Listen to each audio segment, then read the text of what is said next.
দিনমান আগতে গুৱাহাটীৰ পৰা প্ৰকাশিত এখন অসমীয়া বাতৰি পেপাৰত আমাৰ দৃষ্টি গোচৰ হৈছিলে যে ছটাকৈ সহস্ৰ সংগঠনে শান্তি চুক্তিৰে কাৰ্বি আংলঙলৈ আনিছিল 500 কোটি টকা আৰু সেই 500 কোটি টকাৰে তুলিৰাম ৰংহাং ডাঙৰীয়াই তেওঁ ব্যক্তিগত অট্টালিকা সাজিলে বুলি এখন বাতৰি কাকতত আমি দৃষ্টিগোচৰ হৈছে আৰু সেই অভিযোগ আনিছিলে আপোনাৰ এপিএছএলচি বিশেষকৈ জন ইঞ্চি কাঠাৰ গোটৰ তেওঁলোকে অভিযোগ আনিছিলে। গতিকে এইখিনিতে আমি স্পষ্ট কৰি দিব বিচাৰোঁ আপোনালোকৰ যোগেদি যে এইটো সম্পূৰ্ণভাৱে অভিযোগ অনাটো এইটো ভিত্তিহীন বুলি ক'ম আমি। কাৰণ তুলিৰাম ৰংহাং ডাঙৰীয়াৰ তেখেতৰ পুত্ৰই যে ঘৰ সাজিছে সেই ঘৰ সজাৰ কাৰ্বি চুক্তিৰ যিখিনি পইচা সেইখিনি পইচাৰ লগত কোনো লেনা দেনা নাই আৰু সেইটো তেওঁলোকে ভিত্তিহীন ভুৱা অপপ্ৰচাৰ কৰিছে। কাৰণ তেওঁলোকে বা এপিএছএলচি যিটো অভিযোগ আনিছে সেইটো অভিযোগ আনাটো তেওঁলোকে 500 কোটি টকা কাৰ্বি শান্তি চুক্তিৰ পইচাৰে ঘৰ সজোৱা বুলি কৈছে। কিন্তু ইতিমধ্যে জনাব বিচাৰোঁ আপোনালোকৰ যোগেদি যে তেওঁলোকে ইতিমধ্যে সম্পূৰ্ণ ডাটা নথকাৰ কাৰণে তেওঁলোকে আজি এইখিনি অভিযোগ আনিবলৈ পাইছে। গতিকে আপোনালোকৰ চেনেলৰ যোগেদি মই স্পষ্ট কৰি দিব বিচাৰোঁ যে যোৱা 2021 চনত ছটাকৈ প্ৰাক্তন বিদ্ৰোহী সংগঠনৰ লগত ভাৰত চৰকাৰ অসম চৰকাৰ চুক্তি হৈ গৈছে আৰু সেই চুক্তিৰ মৰ্মে 1000 কোটি টকা অৰ্থাৎ ভাৰত চৰকাৰৰ পৰা 500 কোটি টকা আৰু অসম ৰাজ্য চৰকাৰৰ পৰা 500 কোটি টকা উন্নয়নৰ নামত দিয়াৰ কথা আছিলে। কিন্তু ইতিমধ্যে এপিএছএলচি নেতাসকলে অভিযোগ আনিছে যে 500 কোটি টকা আনিলে আৰু সেই 500 কোটি টকাৰে তুলিৰাম ৰংহাং ডাঙৰীয়াৰ তেখেতৰ পুত্ৰই অট্টালিকা সজা বুলি অভিযোগ আনিছে। গতিকে আমি নৎসাত কৰিছোঁ আৰু এইখিনিতে আপোনালোকৰ যোগেদি আমি স্পষ্টীকৰণ দিব বিচাৰোঁ যে এই 500 কোটি টকা কেন্দ্ৰীয় চৰকাৰ 500 ৰাজ্য চৰকাৰ 500 কোটি টকাৰ ভিতৰত ইতিমধ্যে দুটাহে স্কিম ইতিমধ্যে অহা হৈছে।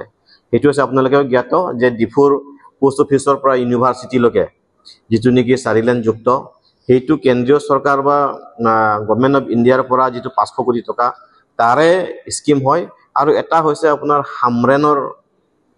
হামৰেনৰ ইণ্টাৰনেল ৰোড ইম্প্ৰুভমেণ্ট সেই দুটা স্কিমহে আজিলৈকে চলা হৈছে। ইয়াত 500 কোটি টকা আনিছে কোনো ধৰণৰ ইয়াত নাই, 500 কোটি অহাই নাই এতিয়ালৈকে। খালি 1000 কোটি টকাৰ ভিতৰত 106 কোটি টকা আপোনাৰ ডিফুৰ পোষ্ট অফিচ আৰু ইউনিভাৰ্চিটিলৈকে 4 লেন যুক্ত সেইটো কাম চলি আছে। ইতিমধ্যে সেইটো কাম আপোনাৰ 55% হৈছে।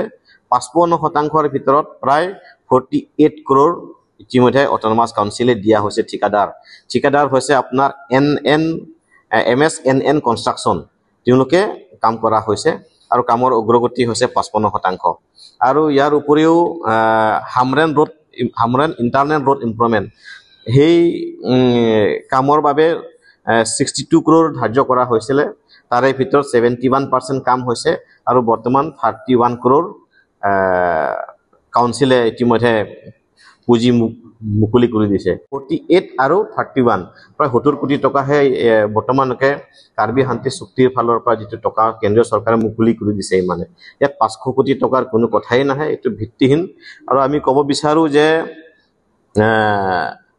তেওঁলোকে ইতিমধ্যে আপোনালোকে দেখি আছে প্ৰত্যেক দিনাই তেওঁলোকৰ এপিএছএলচি জন ইঞ্চি কাঠাৰ গোটৰ তেওঁলোকৰ ভেটি ইতিমধ্যে খহি আছে। প্ৰতিটো সপ্তাহতে আপোনালোকে দেখি আছে হাজাৰ তেওঁলোকৰ সমৰ্থকে জন ইঞ্চি কাঠাৰ গোটৰ এপিএছএলচিক এৰি তেওঁলোকে অন্য অৰ্থাৎ বিজেপি দলক চামিল হৈ আছে। সেইবোৰ তেওঁলোকে সহ্য কৰিব নোৱাৰি তেওঁলোকে মানসিকভাৱে ভাৰসাম্য হেৰাই তেওঁলোকে হকে নহকে আজি ভুৱা অপপ্ৰচাৰ কৰিছে। গতিকে আমি আহিবলগীয়া দিনকেইটাত তেওঁলোকক